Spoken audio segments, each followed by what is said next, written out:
Gracias, Señor, en esta hora, por permitirnos adorarte, por permitirnos elevar nuestra voz para exaltar tu nombre, porque lo que más anhelamos, Señor, es que en medio de la alabanza tú desciendas, nos toques, nos visites, porque es lo que necesitamos cada día, Señor. Un toque nuevo de tu presencia, un toque fresco, poderoso, para que cada día, Señor, seamos atraídos a tu presencia santa y pura. Gracias en esta hora. Ayúdanos, Señor, a reconocer tu soberanía, a reconocer tu grandeza, y que independientemente de nuestros objetivos personales, nuestras metas, Señor, en todo tu soberanía sea reconocida, y que en ningún momento seamos un estorbo, un tropiezo, más que nos alineemos a esa soberanía preciosa. En el nombre de Jesús, en el nombre de Cristo Jesús. Aleluya.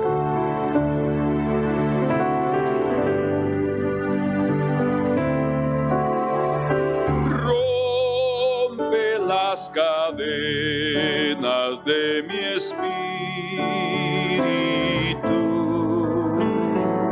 Dame libertad para adorarte a ti. Tu liberación me hace alzar la voz y adoro al que me libertó. Ya me conquistó el que murió por mí y resucitó para vivir en mí.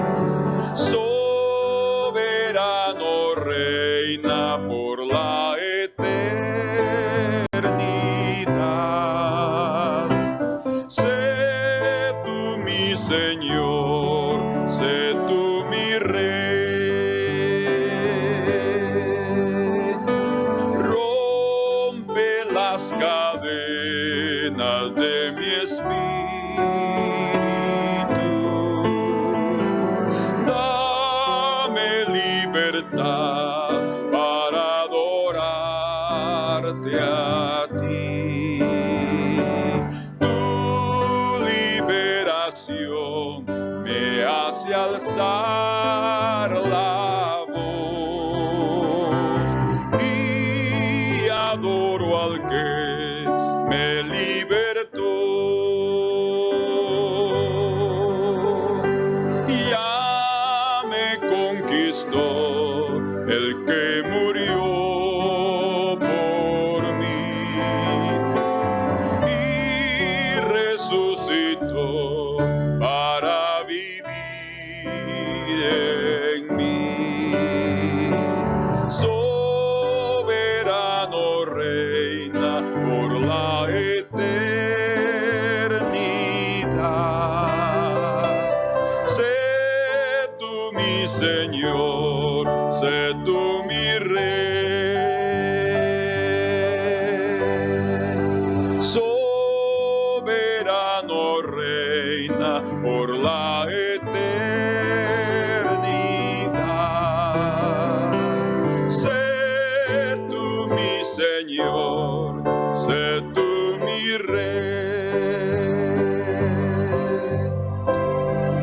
Señor, cantamos con entendimiento. Te pedimos que seas el Rey de nuestra vida, el soberano de nuestro corazón.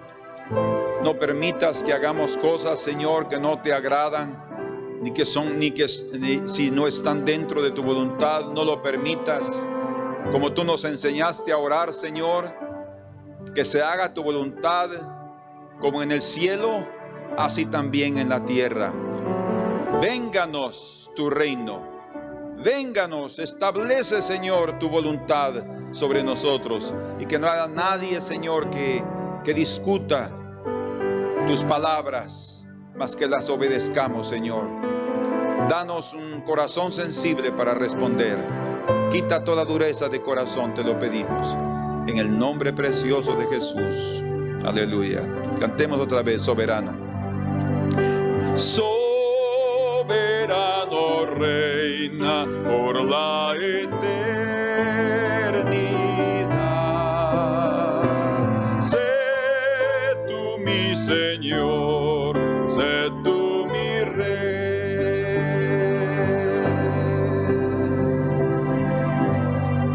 Amén. Gloria a Dios.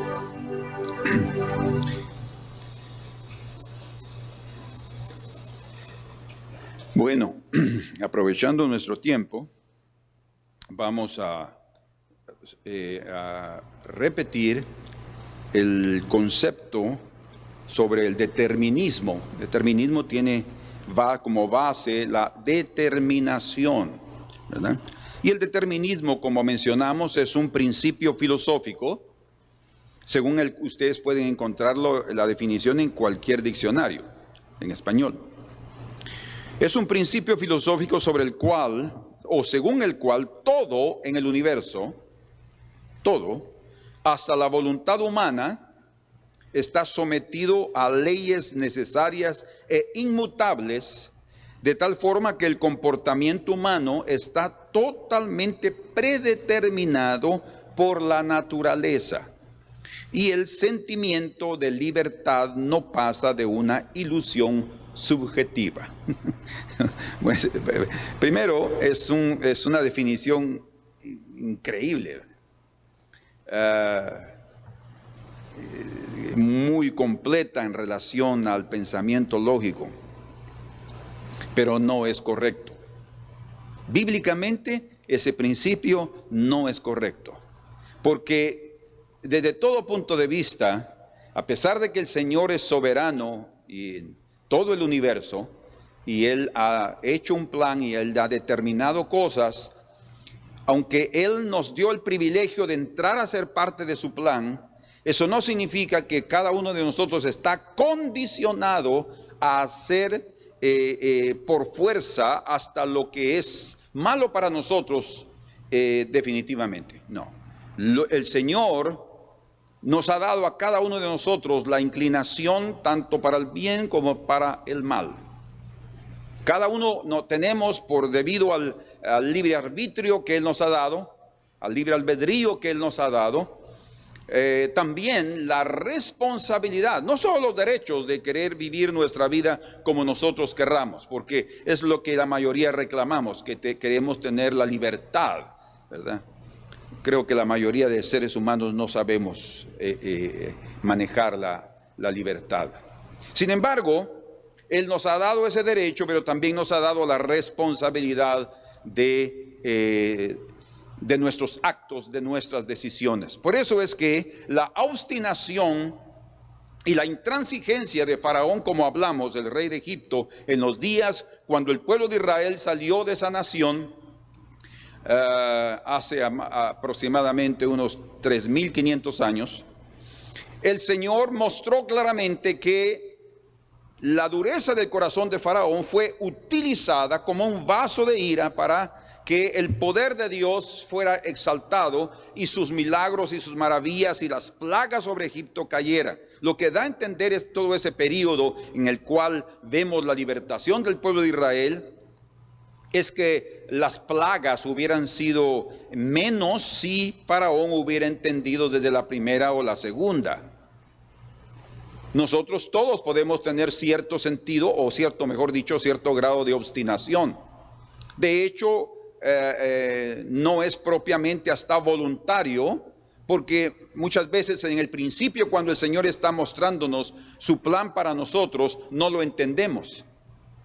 Y en ese sentido, pues el Señor tiene paciencia y nos da otro toque, nos muestra otra situación, nos sostiene en este camino, nos para por aquí porque no estamos entendiendo. Y yo voy a darles ahora un ejemplo claro de cómo también personas no van a entender. Pero con una, dos, tres veces que la situación está sucediendo, que el tropiezo está, que el obstáculo se presenta, entonces cada uno de nosotros puede entender. Algunos pueden decir hasta, no, es el destino, ¿verdad? Otros pueden decir, ay, pero son las casualidades. Y otros pueden decir, no, este es Dios que está haciendo algo y se está manifestando a nuestras vidas. Entonces, cada uno vamos a manifestarnos, cada uno vamos a reaccionar de acuerdo a lo que nosotros hemos cultivado aquí en el corazón. Nuestro carácter es determinante, eso sí, para condicionar nuestra conducta, nuestra reacción, nuestro comportamiento, nuestro caminar, porque nuestra reacción es una revelación de nuestros caminos. Entonces, todo eso también va a manifestarse debido a lo que se ha cultivado aquí en el corazón. Por eso es que los padres son determinantes, son instrumentos usados por Dios para tratar en el corazón de los niños, para que ellos sean encaminados desde el principio en los caminos del Señor y que puedan entender cómo Dios opera, para no ser duros, para no ser intransigentes como lo fue Faraón. Bueno, nosotros vimos entonces, entramos a ver el caso de los filisteos, cómo es que ellos también experimentaron una situación semejante a los egipcios,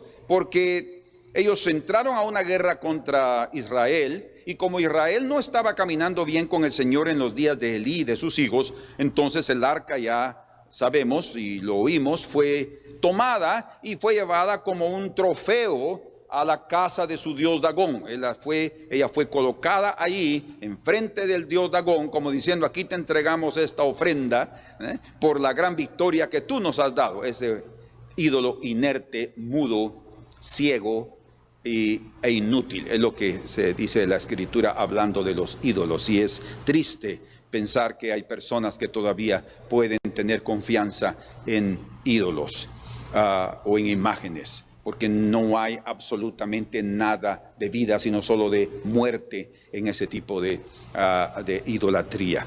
Pero exactamente era lo que vivía el pueblo filisteo, y estaba ahí con esa situación. Y sabemos ahora, ya leímos en prácticamente 1 de Samuel capítulo número 5 y parte del capítulo número 6, lo leímos en la lección pasada. Entonces ahora vamos a entrar en detalles sobre cómo fue que esto sucedió. Si ustedes se recuerdan, fueron 10 plagas en Egipto, o sea, 10 veces en que el Señor intervino diciéndole, deja ir a mi pueblo para que me sirva en el desierto. Dios soberano.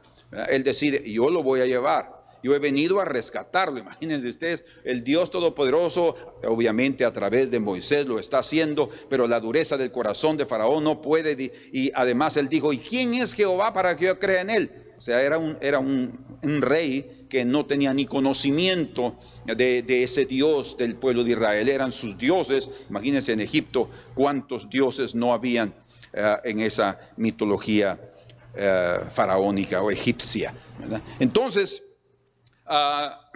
cuando ellos llevaron el arca, sucedió, aquí lo encontramos en 1 de Samuel, vean conmigo, dice, tomaron los filisteos, verso número 2, el arca de Dios y la metieron en la casa de Dagón y la pusieron junto a Dagón. Y cuando al siguiente día los de Asdod, esa ciudad filistea, se levantaron de mañana, he aquí Dagón postrado en tierra delante del arca de Jehová, y tomaron a Dagón y lo volvieron a su lugar. Bueno, esta historia es interesante, pero también no me impide poder tener cierto, ¿cómo decir? Pues alegría de ver cómo es que Dios puede operar de una forma tan misteriosa. Y también me da pena pensar en que nosotros como seres humanos seamos tan ciegos. O sea, era un Dios, su Dios Dagón, y estaba postrado delante del arca y no pudo ni levantarse, no pudo usar sus manos, no pudo usar su boca para decir, fieles adoradores, vengan a levantarme. Pero ahí estaba él en el suelo y Dice que llegaron ellos ese primer día en la mañana, lo levantaron y lo volvieron a poner en su lugar, pero les llamó la atención que eso hubiera sucedido exactamente después de haber puesto el arca, porque antes no había sucedido una cosa como esta. Pero desde que ellos pusieron el arca de Dios, que es una representación de la presencia del Señor, entonces ellos vieron, ya notaron, les llamó la atención lo que estaba pasando, y esta es la primera vez, la primera intervención, la primera llamada de atención, o podemos decir también la primera advertencia que Dios hace al pueblo filisteo. Está diciendo, miren, este no es mi lugar, yo me tengo que ir para la tierra de Israel, yo salí de ahí por el pecado de ellos, pero no es este mi lugar, van a regresarme. En este primer instante para todos ellos no está bien claro, es obvio, ¿verdad? Lo vamos a ver hasta el final, y ellos mismos todavía, después de haber pasado tantas cosas, aún estaban con duda si no había sido una casualidad todo lo que les sucedió. Pero veamos aquí, porque muchos de nosotros somos como esos filisteos. Somos duros de corazón, somos indiferentes al mover de Dios. El Señor se mueve de una forma, se mueve de otra, nos habla de una y nos habla de otra forma, y seguimos nosotros pensando si no es nuestro corazón, si no es las circunstancias, si no son las circunstancias, si no es la propia naturaleza, y comenzamos a poner un montón de disculpas para no hacer lo que Dios nos está pidiendo que hagamos.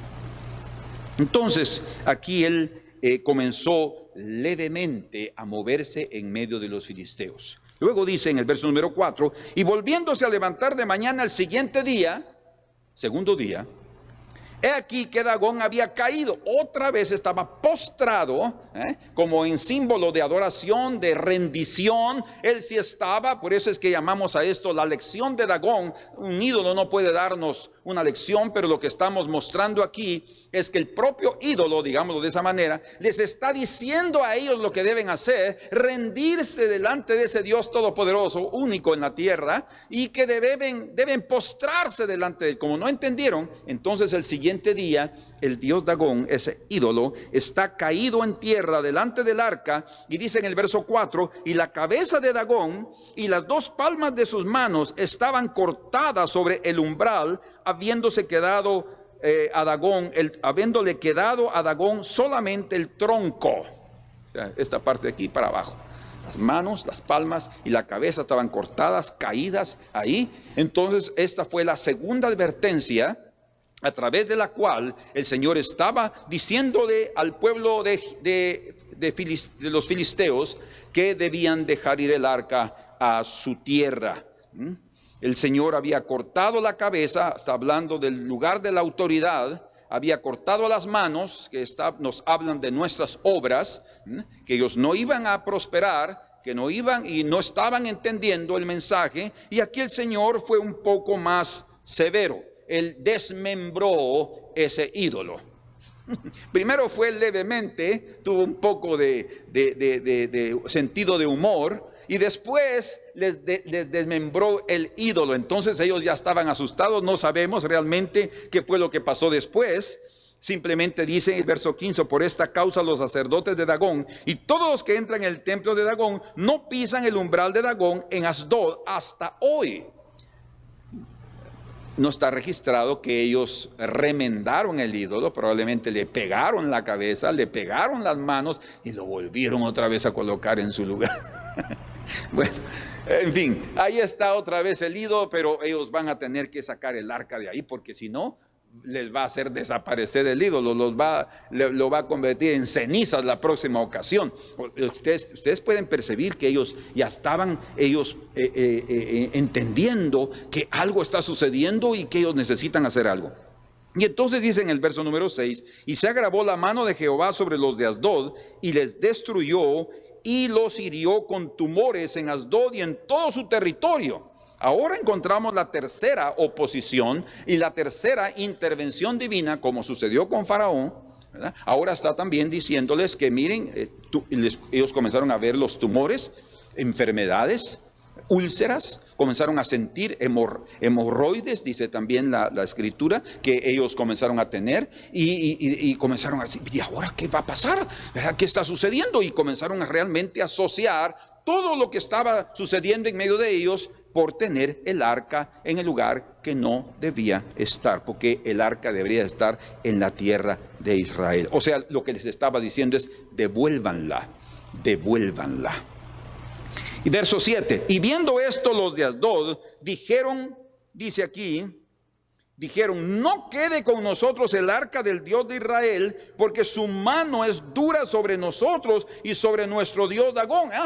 Esta confesión da a entender que ellos sí estaban relacionando los hechos, las circunstancias, las enfermedades, el juicio que estaba cayendo sobre ellos debidamente a la presencia del arca en medio de ellos. Esta entonces es la tercera vez que el Señor les manifiesta su poder, hiriéndolos con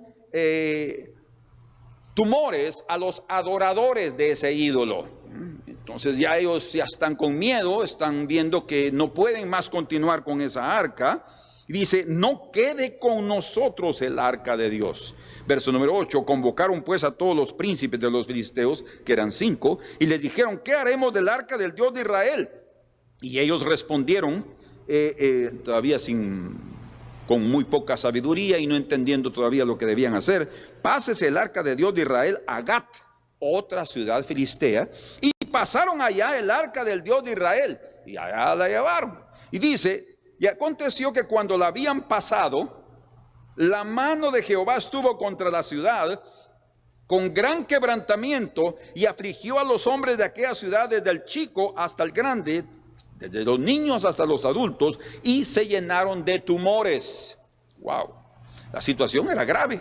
Había una plaga, eran como las plagas en Egipto. Esta es la cuarta intervención y la cuarta oposición de ellos, en que no estaban entendiendo totalmente lo que debían hacer, pero ya sabían que la causante de todo eso era el arca del Dios de Israel. Entonces, verso 10 dice, entonces enviaron el arca de Dios a Ecrón, otra ciudad de los filisteos, y cuando el arca de Dios vino a Ecrón, los ecronitas dieron voces, comenzaron a gritar, porque habían oído lo que había pasado en las otras ciudades, y comenzó el miedo, el pavor con ellos, y dice, han pasado a nosotros el arca del Dios de Israel para matarnos, y a nosotros y a nuestro pueblo. Aquí está, entonces, vemos que el pavor cayó sobre ellos y todos tenían miedo también de que en Ecrón también comenzaran a morir las personas. Y sí, comenzó la gente a morir. Entonces, después de la cuarta intervención de Dios sobre el pueblo filisteo, después de la cuarta advertencia, después del, digamos así, del juicio cayendo sobre ellos, ellos se dieron cuenta que debían dejar ir el arca. Dice entonces aquí en el verso número 11, y enviaron y reunieron otra vez a todos los príncipes de los filisteos, diciendo, enviad el arca del Dios de Israel y vuélvase a su lugar. Ellos entendieron en la cuarta ocasión, y esta era ya prácticamente la quinta en que ocasión en la cual el Señor les está mostrando. Si ustedes se recuerdan, eran 10 plagas en Egipto. Hasta en la 10ª plaga Faraón dejó ir al pueblo de Israel. Aquí los filisteos están en la cuarta, y en la quinta manifestación de la mano de Dios, ellos perciben su error, su pecado, y entonces dice, enviad el arca del Dios de Israel y vuélvase a su lugar, y no nos mate a nosotros ni a nuestro pueblo, porque había consternación de muerte en toda la ciudad, y la mano de Dios se había agravado allí. O sea, Dios estaba tratando con ellos, porque debían dejar ir el arca. En fin, terminando aquí, dice en el verso número 1 del capítulo 6, estuvo el arca de Jehová en la tierra de los filisteos 7 meses. Este detalle aquí es muy importante porque nos muestra que el pueblo de Filistea, o los filisteos, tuvieron que pasar mucho tiempo para entender lo que debían hacer.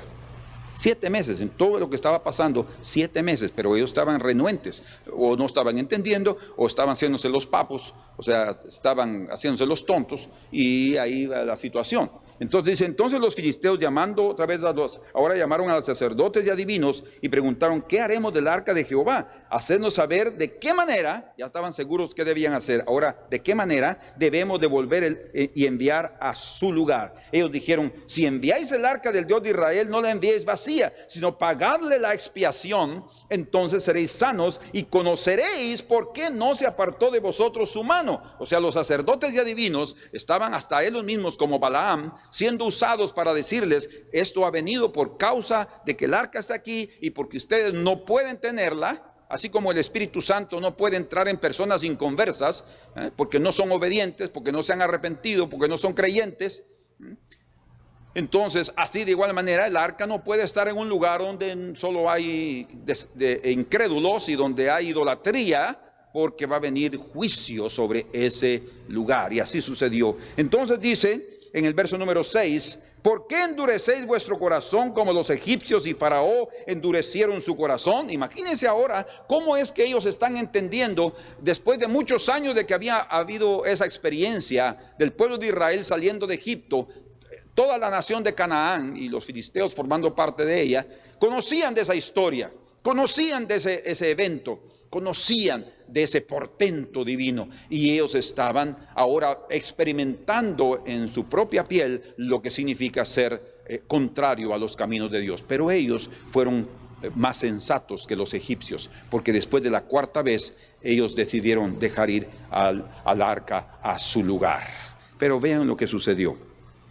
Verso 7, haced pues ahora un carro nuevo y tomad luego 2 vacas que críen, a las cuales no haya sido puesto yugo, y uncid las vacas al carro y haced volver sus becerros de detrás de ellas a casa. O sea, ellos tenían becerros, las vacas tenían becerros que estaban amamantando y los hicieron encerrar de tal manera que las vacas querían amamantar sus crías, y lo hicieron a propósito para tener una prueba de que realmente era el Señor que había hecho eso. Imagínense todo lo que había pasado. Así somos nosotros como hombres.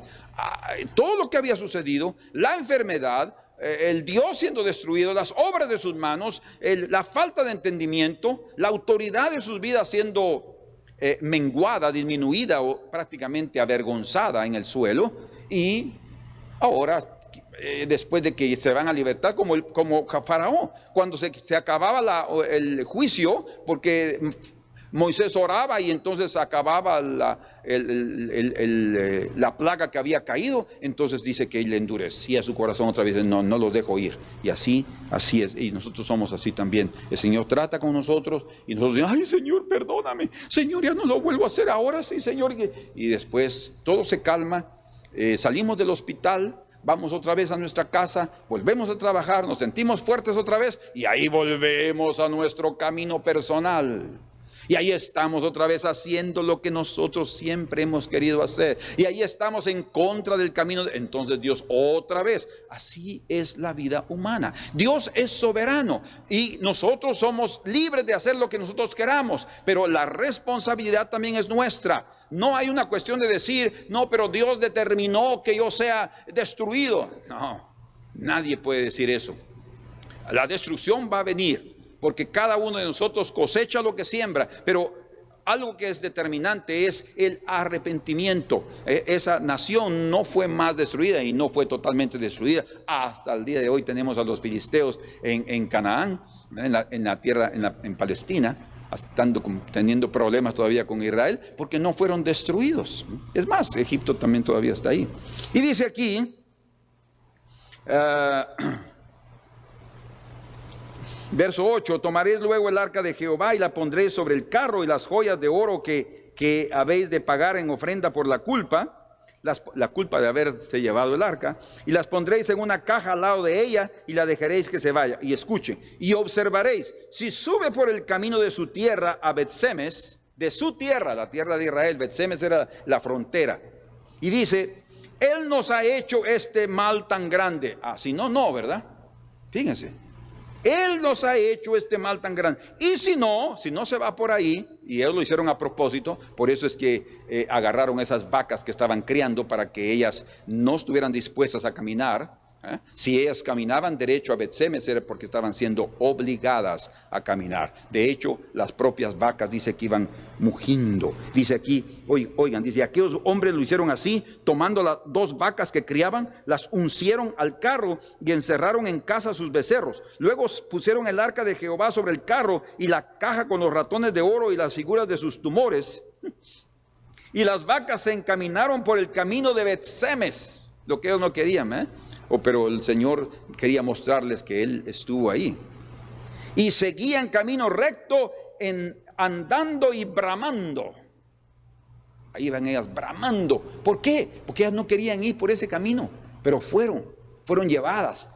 Dios las llevó. Por lo menos ellos la primera vez no se resistieron. Los animales, bien dice la Escritura, que el asno conoce el pesebre de su Señor, el buey también, pero el hombre no conoce a su Dios. O sea, hay un momento en el cual llegamos a percibir que a la propia inteligencia, en lugar de acercarnos más al que nos dio esa sabiduría e inteligencia, más nos aleja de Él. Y dice, y seguían camino recto, andando y bramando, sin apartarse ni a derecha ni a izquierda. Y los príncipes de los filisteos fueron tras ella hasta el límite de Bet-Semes, porque es la frontera. Y dice en el verso número 16, cuando vieron esto los 5 príncipes que iban ahí detrás del carro de los filisteos, volvieron a Ecrón el mismo día. Ellos estaban ya convencidos que era Dios el que había estado allí y había hecho lo que Él quería, y ellos dijeron, no podemos nosotros seguir con eso. Dice, por favor, lean conmigo el verso número 6 de ese capítulo 6 de 1 de Samuel. Dice, ¿por qué endurecéis vuestro corazón? Y ahí está el problema en el corazón humano, la dureza. Como los egipcios y Faraón endurecieron su corazón, de igual manera, después que los había tratado así, o sea, con juicios, no los dejaron ir y se fueron de todos modos. O sea, lo que está diciendo, no se fue, y nosotros somos testigos, ya esa nación pasó por eso. Nosotros vamos a ser tan tercos, digámoslo de esa manera, obstinados de también impedir que el arca de Dios se vaya. No lo haremos, no, dejémosla ir. Pueden ver entonces aquí 2 ejemplos. Faraón siendo destruido y su pueblo y su ejército, porque él fue obstinado en extremo. Pero los filisteos comprendieron, y después de 4, pueden ustedes decirlo, la 5ª vez, o sea, 5 veces menos que el pueblo egipcio, ellos entendieron y dejaron ir el arca. Ellos entonces aprendieron la lección de los egipcios. Y también todo ser humano debe aprender la lección del dios Dagón de los filisteos. ¿Por qué? ¿Cuál era esa lección? Dios endurece a los que endurecen, a los que se endurecen. Trata severamente a los severos, es lo que dice en el Salmo 18, versos 25 y 27. Mas a los que se humillan delante de la grandeza de su mano y de la corona de autoridad en su cabeza, lo salva. Increíble, ¿verdad? Porque en Él está la autoridad. El dios Dagón decapitado. Sus manos poderosas, también las manos poderosas del Señor quitaron las manos de ese dios, este ídolo. Amén. Entonces concluimos esta parte importante del tesoro con la contundente lección que desenmascara el determinismo y nos aconseja como hombres, al percibir el poder divino moviéndose en nosotros y nuestra insignificancia humana o la insignificancia de un ídolo, es el momento indicado para reconocer nuestro pecado y humillarnos para evitar ser endurecidos o hasta destruidos. Dios endurece al que se endurece, pero aquel que se humilla, Dios lo exalta. O sea, esos son los caminos del Señor. Cuando Dagón cayó delante del arca del Dios de Israel, era como si él dijera, por eso es que decimos que es una lección que él dio. Es como que él dijera a sus adoradores, a sus idólatras, esos idólatras filisteos, eviten la destrucción dejando la obstinación. Porque la intransigencia en el corazón decapita la cabeza y corta las manos. La obra de las manos será destruida y la autoridad de la cabeza quitada, tal como sucedió con Faraón, rey de Egipto, y conmigo. Por eso es que decimos que fue una lección. Es como una figura que estamos utilizando para mostrar lo que sucede en relación a la soberanía de Dios, a la voluntad humana y a nuestra responsabilidad en cada hecho que sucede o que nosotros cometemos. ¿Cuál es el significado del tronco en forma de pescado que Dagón conservó entero? Bueno, el significado es el siguiente, o el mensaje es el siguiente, que el reino animal, a diferencia del humano, sí conoce a su Señor, como lo mencionamos, como dice en Isaías 1:3. Y con temor y humildad se sujeta a Él y lo sirve. Imagínense esas vacas allí bramando, pero siguiendo por el camino, obedeciendo desde la primera vez al Señor, hasta que los animales de la naturaleza, hasta los animales de la naturaleza obstinada. Imagínense lo que dice aquí en el Salmo 32 y en el verso número 9. Salmo 32, verso número 9.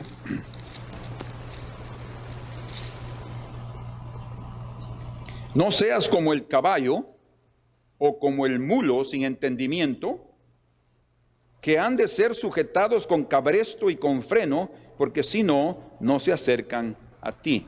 Esa es la naturaleza de estos animales, el mulo, el caballo, así es como ellos reaccionan.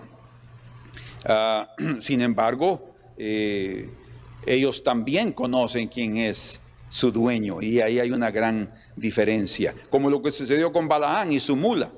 Él estaba golpeando a su mula y diciendo que la iba a matar, y no se dio cuenta que su propio animal le salvó la vida, porque ella vio al ángel del Señor que estaba ahí para destruirlo y le salvó la vida. Bien dijo el ángel: si no fuera porque el animal te salvó, yo te hubiera matado, le dijo.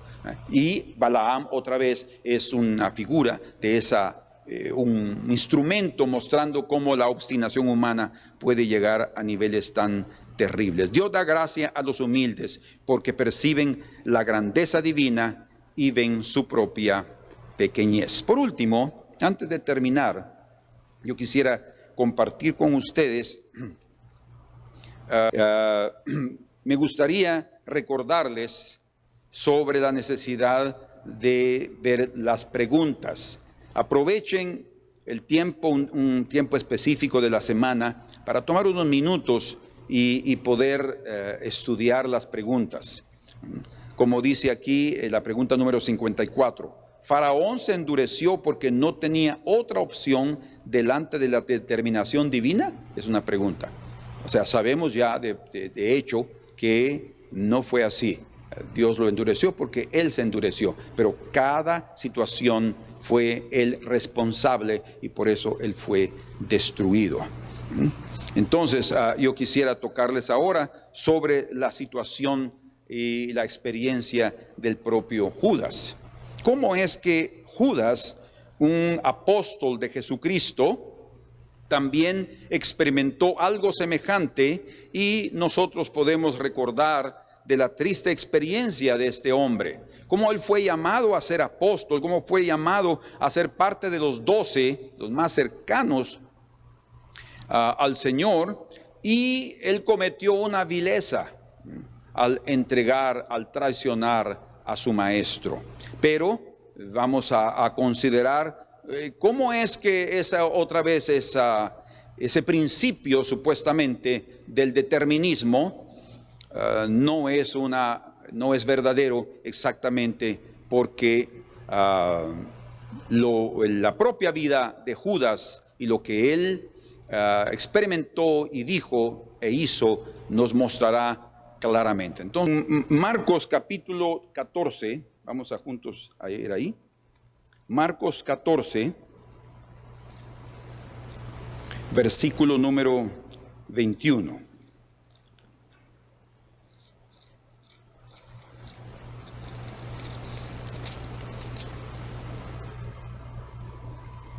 Dice en el verso 21: a la verdad el Hijo del Hombre va según está escrito de él.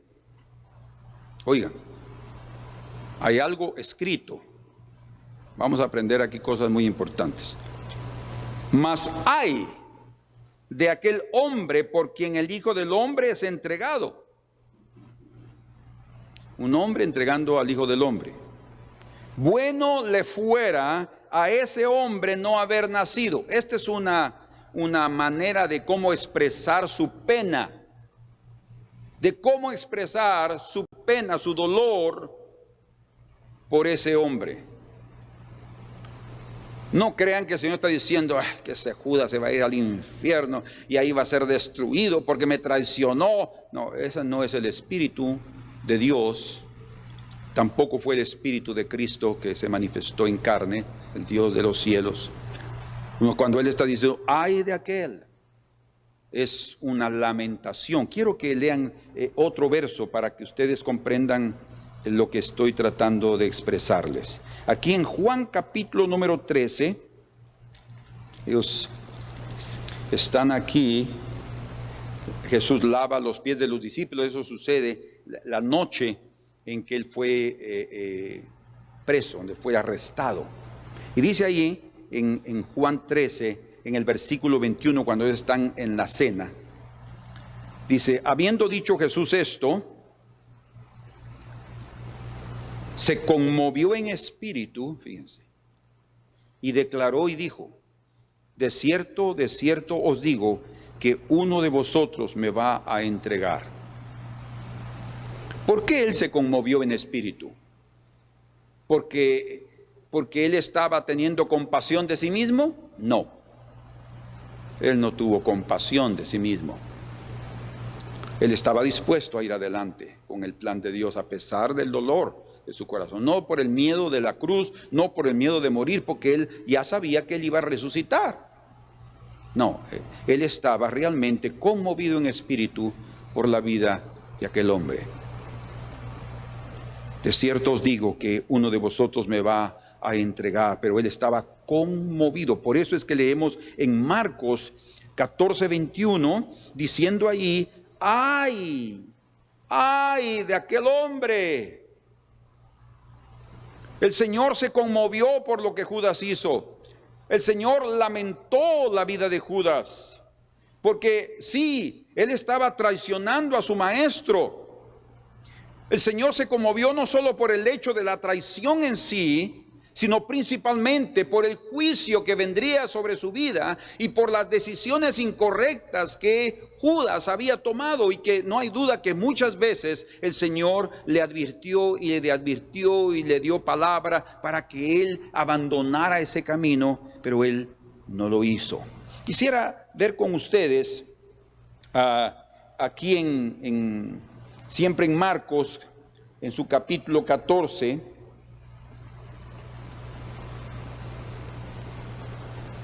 dice en el verso 17, cuando llegó la noche, vino él con los 12, y cuando se sentaron a la mesa, la última cena, mientras comían, dijo Jesús, de cierto os digo que uno de vosotros que come conmigo me va a entregar. Nadie sabía, solo Él. Sin embargo, cuando Él dice esas cosas, fíjense, todos comenzaron, dice, entonces ellos comenzaron a entristecerse y a decirle uno por uno. ¿Qué momento aquel? Los discípulos, pero ¿cómo nosotros te vamos a traicionar esta noche? Pero si nosotros hemos sido fieles a ti, Señor, ¿cómo vas a creer? Ellos sí podían hasta negarlo, como lo hizo Pedro en un momento de tensión a través de sus labios, pero traicionarlo, venderlo, entregarlo, ellos ni siquiera estaba pasando por sus cabezas. Entonces dice, ellos comenzaron a entristecerse y a decirle uno por uno, ¿seré yo? Y el otro, ¿seré yo? Y como sabemos, Judas también le dijo, ¿seré yo, maestro? ¿Por qué dijo eso Judas? Imagínense que el Señor está diciendo qué está sucediendo. Era el momento para que él se arrepintiera. Era el momento para que él no siguiera adelante en su camino. Era para que el redargüimiento tomara control de su corazón y él abandonara esas intenciones. No, pero ya estaba escrito que había alguien que lo iba a entregar. Sí, y quiero que aprendamos algo muy importante. Jesús no murió como víctima de las circunstancias. Estaba escrito que él iba a morir, pero él no murió como víctima de las circunstancias o como víctima o como objeto del determinismo. No, él murió cumpliendo las escrituras, pero lo hizo voluntariamente. Voluntariamente. Bien dice la escritura aquí en Juan capítulo número 10 y versículo 17. Por eso me ama el Padre, porque yo pongo mi vida para volverla a tomar. Nadie me la quita. Era algo voluntario. Sino que yo de mí mismo la pongo. Tengo poder para ponerla y tengo poder para volverla a tomar. Este mandamiento recibí de mi Padre. Toda la acción, a pesar de que era parte del cumplimiento de las Escrituras, como también parte del cumplimiento de un traidor que no sabían quién era. Dios, por ser Dios, sí conoce todas las cosas, pero el conocimiento anticipado de Dios no condiciona a determinada persona. Este va a ser entonces sí, realmente el determinismo existe y ese pobre está determinado al infierno. Entonces no deberían de condenarlo, porque simplemente está haciendo lo que se determinó y él no tiene más voluntad. No hay nada de eso.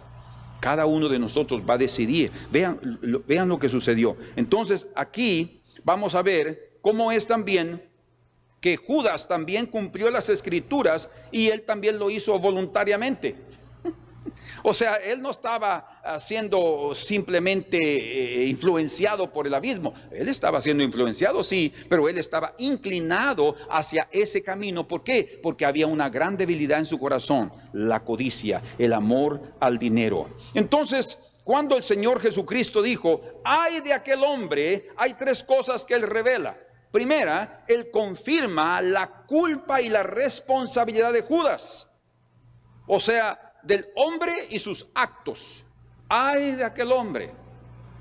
Segundo, su condenación fue buscada por él mismo. Había una condenación, pero él la buscó, como dice el Salmo 109. Léanlo después, refiriéndose a Judas. Dice, él amó la maldición y le vino. O sea, no es una cuestión solo de Dios haberlo condenado. No, él amó la maldición y ella le vino, dice. O sea, nosotros vamos a recibir lo que nosotros estamos buscando. Dios, ayúdanos a buscar lo que es santo y a lo divino y a lo que es precioso. Y tercero, la única forma de librarse de su responsabilidad era a través del arrepentimiento en la hora correcta. Porque hay un día de salvación, hay un día cuando Dios puede y una hora cuando Dios va a oírnos. Y no hay duda que era el momento antes de la cena, el momento oportuno para el arrepentimiento. ¿Por qué digo eso? Porque la Escritura lo muestra. Ahí está él diciendo, aquí es durante los 3 años y medio, durante el periodo que él estuvo como discípulo y como apóstol después, no hay duda que el Señor estuvo tratando con él a través de sus mensajes. Pero él no captó nada, ni estuvo dispuesto a discernir y a entender y a decir, ay, sí, es el camino que yo estoy tomando, yo no debo de amar las riquezas, no debo hacer eso, yo necesito cambiar, voy a buscar al Señor, Señor, esto pasa en mi vida. Las cosas hubieran sucedido. ¿Alguien más hubiera tomado su lugar? Probablemente. Pero él también tuvo la oportunidad de haberse arrepentido y él tenía que haberlo hecho exactamente antes de tomar la cena. Pero él se atrevió, osó, tomó la cena indignamente. Es exactamente lo que nosotros leemos en 1 Corintios, hablando de la cena del Señor. Fíjense la advertencia que es dicha allí. Capítulo número 11 de 1 Corintios.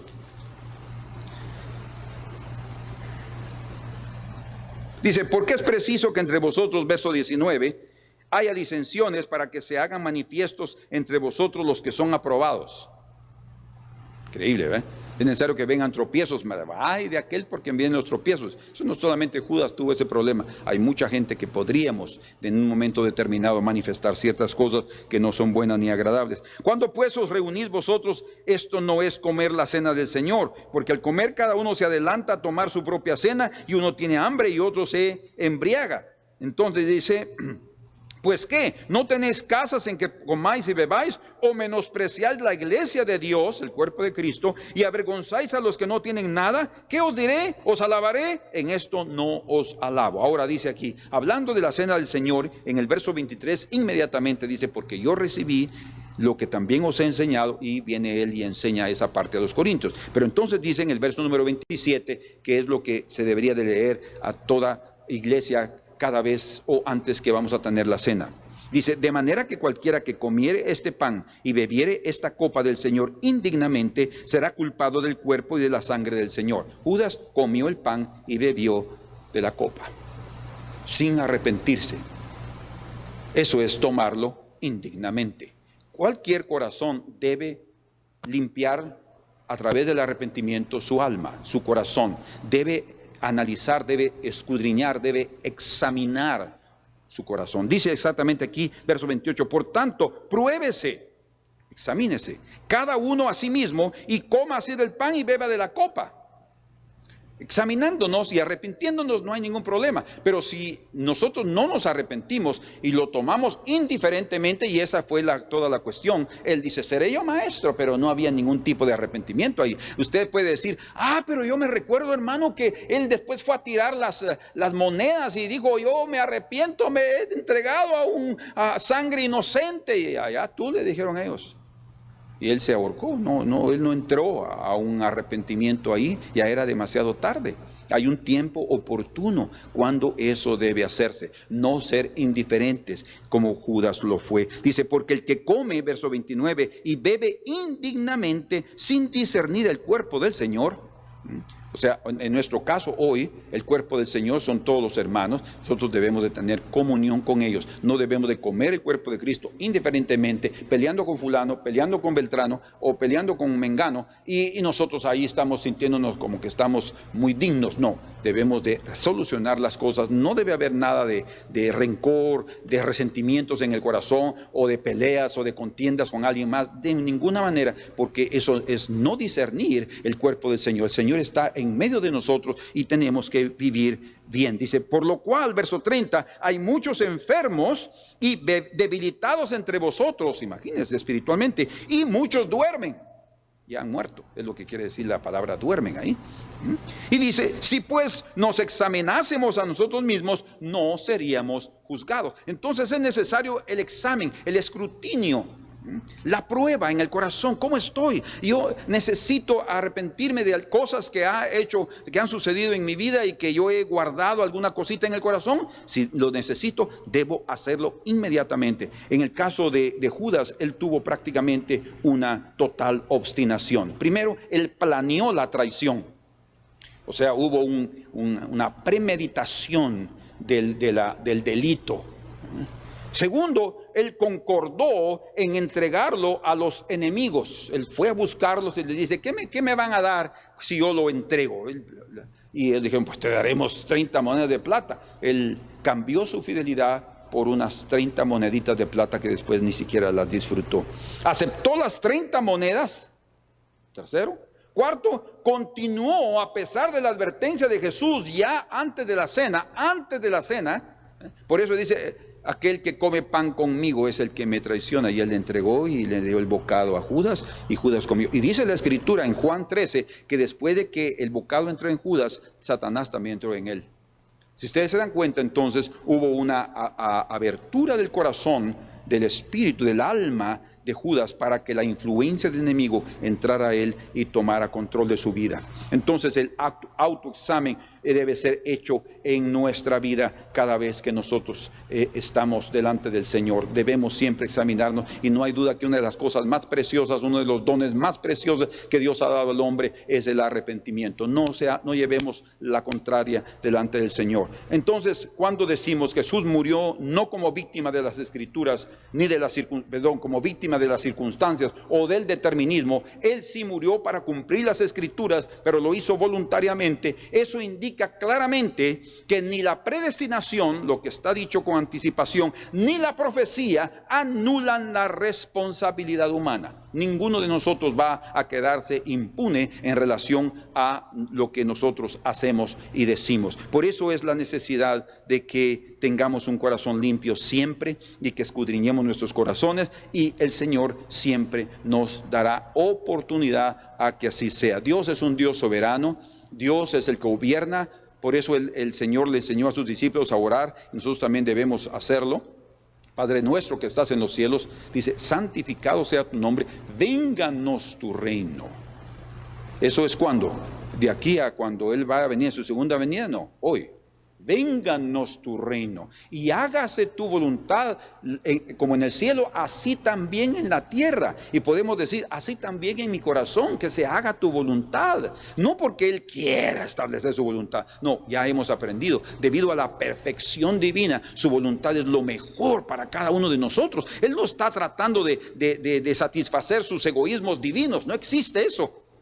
Él lo que está haciendo es buscando lo mejor para cada uno de nosotros, pero debido a la dureza del corazón y a la falta de entendimiento y de sensibilidad, nosotros no percibimos la gracia de Dios para nosotros y la podemos rechazar.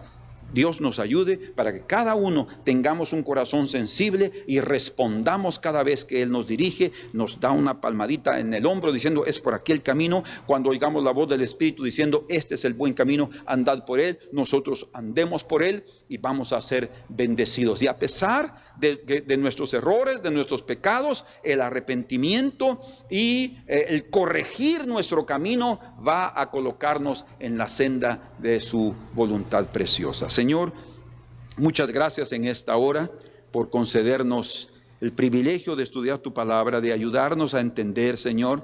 Yo sé que durante tantos años han habido siempre dudas, han habido siempre cosas que no entendemos, pero Señor, ayuda a mis hermanos y ayuda a todo aquel que está oyendo este mensaje, que si algo aún está confuso en su corazón, que eso no sea un motivo para cerrarse, sino pueda estar dispuesto a reconocer su bajeza, su pequeñez, su insignificancia, y que pueda entregarse a ti, Señor, y decir, Señor, yo sé que tú eres todo sabio, todopoderoso, por favor, en el nombre de Jesús, guíame por el buen camino y no permitas que la dureza de mi corazón me aparte de tu soberanía, porque nunca vamos a eliminar la soberanía de Dios, pero sí podemos alienarnos, o mejor dicho, alienarnos a ella, colocarnos en el centro de su voluntad a través de un corazón sensible. Señor, gracias en esta hora. Por favor, ayuda a mis hermanos y a mí a caminar de tal manera con tu temor, para que siempre, todos los días, tú seas glorificado en nosotros. Amén. Rompe las cadenas de mi espíritu.